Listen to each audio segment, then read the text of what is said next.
երեխայի կրթությունը սկսվում է դեռ չծնված ժամանակվանից։ Ուրեմն մանկապարտեզներ էի շրջում, գնում էի մանկապարտեզներ, հետո նույնիսկ ժողկրթբաժնի մեթոդիստ ինձ ձևակերպեցին կերպարվեստի շրջումը եւ ինձ համար այսպես նպատակ դրեցի, որպեսզի ես ստեղծեմ գեղագիտական այսպես թեկումով մանկապարտեզ, որտեղ ես ուզում էի 3 տարեկան երեխաներից սկսել այդ կրթությունը։ Երևի իմ բախտը բերեց այդ հարցում, որովհետև այդ տարիներին մեր քաղաքոմի քարտուղարներ երջանկահիշատակ Ռոբերտ Արզումանյանը, որը շատ գեղագետ մարդ էր, քաղաքական գործիչ լինելով հանդերձ, եւ ես իմ մտքերով կիսվեցի իրեն հետ ու էլի նաև իմ այսպես բախտը բերեց, որ այդ պահին հանդիպեցի էլի երջանկահիշատակ Հենրիկ Գիգիթյանի հետ։ Եվ երբ որ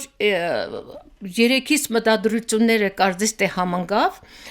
Ռոբերտ Արզումանյանը ինձ ասեց՝ դուք քաղաքում հարմար տեղ գտեք,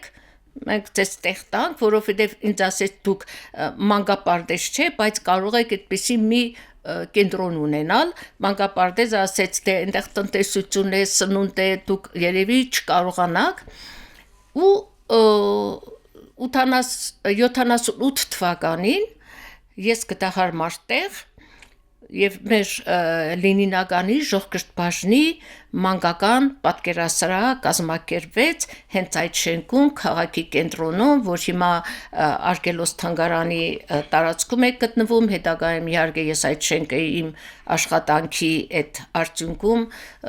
ընդարձակվեց, փոքրիկ մի տարածքի դարձավ 1200 քառակուսի մետրանոց երկհարկանի գեղեցիկ մի շինություն, որ հիմա մենք աշխատում ենք։ Սանա, երեխաների մեջ մանուկ հասակից ամենափոքրից ձեր ասած 3 տարեկանից գեղագիտական դաստիարակությունը, նկարչությունը ինչ է փոխում։ Հիմա այս սերունդը նկարող, երգող, արվեստին շատ ավելի մոտ են, քան ձեր նշած 70-ականներին։ Ինչ է փոխում, ինչպիսին են դառնում երեխաները։ Հիմա շատ ծնողներ երեխաներին ամեն տեղ տանում են, վազեցնում են եւ բարի, բայց դրա այն խոր իմաստը հատկապես նկարչության ինչն է, օրինակ, ասենք 3 տարեկան երեխան սկզբում ճիշտ մի հատ մեջբերում անեմ մի բանից, որ ես սկսեցի, շատերը սկսեցին քննադատել ինձ, նույնիսկ հոդվածներ էին գրում իմ թեմ, թե այդ ինչ բաներ է անում 3 տարեկան երեխան նոր դեռ խոսել էլ չգիտի, ինքը ուզում է նկարչություն սովորեցնել, բայց տեսեք ինչումն է հարցը։ Երբ երեխային ուզում ես նկարչությունը դա դեռ այդ նկարչությունը չէ, սա առաջին քայլերը որ անում ես, օրինակ, ասենք երկրաչափական առարկաներ տարբեր գույների կտրատում ես, չէ, թղթերով, ասում ես սա շրջան է, այս շրջանը ինչ գույն է, երեխան ուրեմն սովորում է եւ երկրաչափական ձևերն է սովորում, եւ գույներն է սովորում, եւ հաշիվն է սովորում, եւ դրա հետ զուգահեռ լեզուն խոսել է սովորում։ Եվ հետո կամած մեր նպատակը ինչն է, օրինակ գեղագիտական կենտրոնների նպատակը, մենք չենք պատրաստում պրոֆեսիոնալ նկարիչներ, երգիչներ, մենք ընդհանուր գեղագիտական կրթություն ենք տալիս, այսինքն ինչ է գեղագիտությունը, գիտություն է գեղեցկության մասին, երեխային մտցնում են գեղեցկի աշխարհ, այդ երեխան քայլում է այդ գեղեցկի աշխարհով, ձեռքը բռնած դու տանում ես, զուգահեռ նա երաժշտություն է լսում, ներկայացումներ է նայում, պարում է, երգում է, նկարում է եւ երեխայի մեջ ձևավորվում է գեղեցիկը ընկալելու, գեղեցիկը գնահատելու հատկություն, դա այն է, երբ մարդ եթե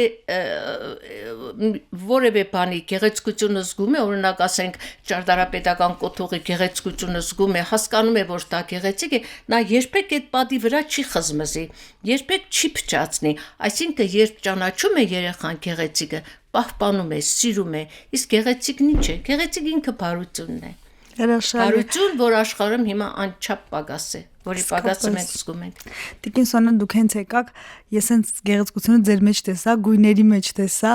գեղեցիկը դուք ձեր արթուզարդին, արդյոք ժամանակ հատկացնում եք, որ այդպես գեղեցիկ լինեք, տարածող լինեք, կրող լինեք եւ տարածողը։ Չասեք, որ այդպես չէ, ես արդեն այդ վառ գույները շատ հավանեցի։ Չեմ ասի, ինչի համար, որովհետեւ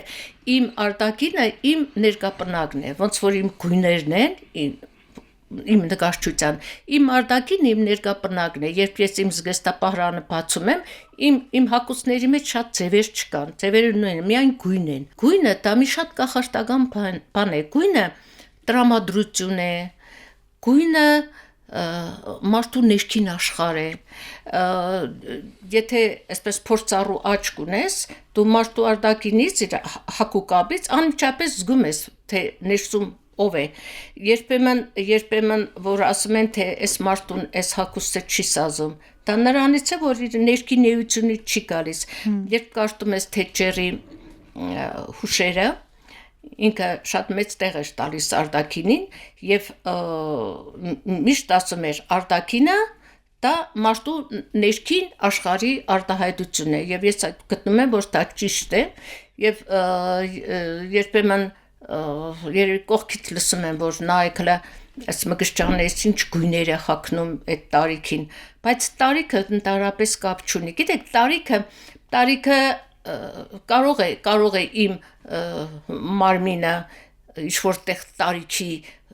հուշել տա ոտքս ցավի թևս ցավի բայց ցավը նա է որ մարմինդ կարող է ընդունի տարիքը բայց սիրտդ հոգիդ չի ընդունում եւ այս երկու հակամարտությունները միշտ կան իրար հետ իսկ ես աշխատում եմ երկուսին հաշտեցնել որովհետև ես իրավունք էլ չունեմ այդպեսին չլինելու ես դա միտումնավոր չեմ անում դա իմ ներքին պահանջն է որովհետև այդքան երեխաներ այդքան երիտասարդներ ինձ են նայում եւ ես կարծում եմ շատերի համար օրինակ եմ եւ օրինակ նաեւ իմ հասակագիտների համար որովհետև տարիք ունենալ չի նշանակում սևերի մեջ մնալ կամ գույները մոռանալ ասում են չէ իմ տարիքում էլ ինչ վարգույներ հագնեմ ինչու այդ ձևը հագնեմ իմ տարիքում գիտեք ինչ ամեն ինչ չափ ունի ես էլ կարող է ձևեր կա որ չհագնեմ որովհետև իմ տարիքը ինձ թույլ չի տա եւ նաեւ գիտեք այստեղ միայն տարիքը չէ քո սոցիալական դիրքն էլ պիտի հաշվի առնես ով ես դու այս հասարակության մեջ եթե ես օրինակ եմ իմ աշակերտների ուսանողների երիտասարդ աշխատակիցների համար ես չեմ կարող այնպեսի ճչացող բան անել որ այսպես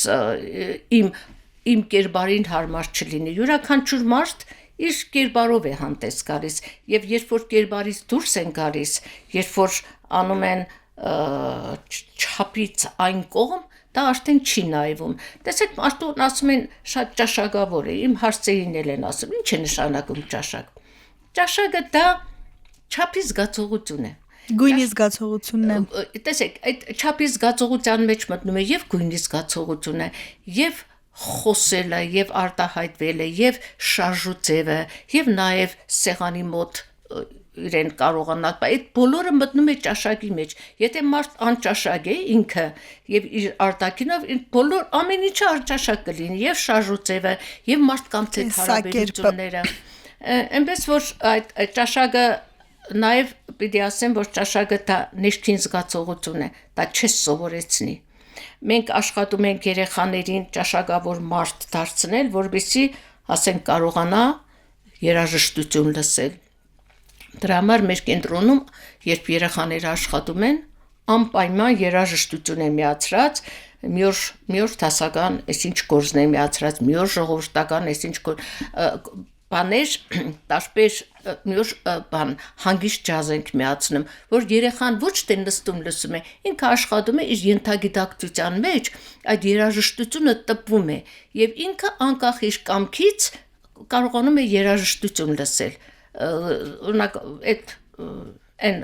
երաժշտությունը որը լսելի չէ մենք չենք միացնում այդպես երաժշտություն չկա մեր մոտ